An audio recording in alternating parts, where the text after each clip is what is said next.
স্বাগতম আপনাদের সবাইকে।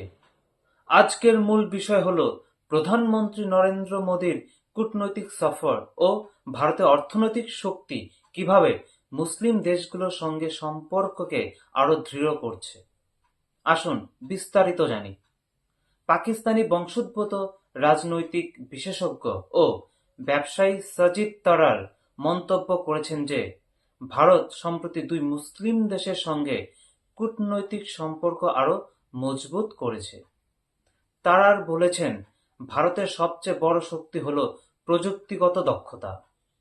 আইআইটি এবং আইআইএম এর মতো প্রতিষ্ঠান বিশ্বজুড়ে ভারতের দক্ষতার প্রমাণ।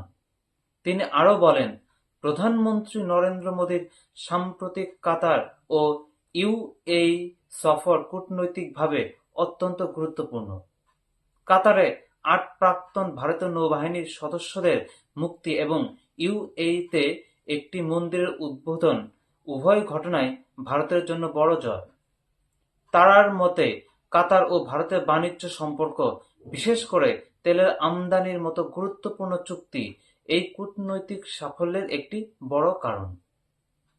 কাতারের এই পদক্ষেপ প্রমাণ করে যে বাণিজ্য ও কূটনীতি একে অপরের পরিপূরক। সাজিদ তারার আরো বলেন, আন্তর্জাতিক মঞ্চে ভারতের প্রভাব দ্রুত বাড়ছে।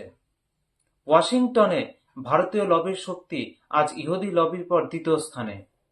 প্রধানমন্ত্রী মোদীর দূরদর্শী নেতৃত্বে ভারত এখন মুসলিম প্রধান দেশগুলোর সঙ্গে সম্পর্ক উন্নত করতে অর্থনৈতিক শক্তিকে কৌশলভাবে কাজে লাগাচ্ছে। সবশেষে এটি স্পষ্ট যে ভারতের অর্থনৈতিক শক্তি এবং কূটনৈতিক দক্ষতা বিশ্বমঞ্চে দেশের অবস্থানকে শক্তিশালী করেছে। আমাদের সঙ্গে থাকুন এমন আরো গুরুত্বপূর্ণ আপডেটের জন্য। ধন্যবাদ।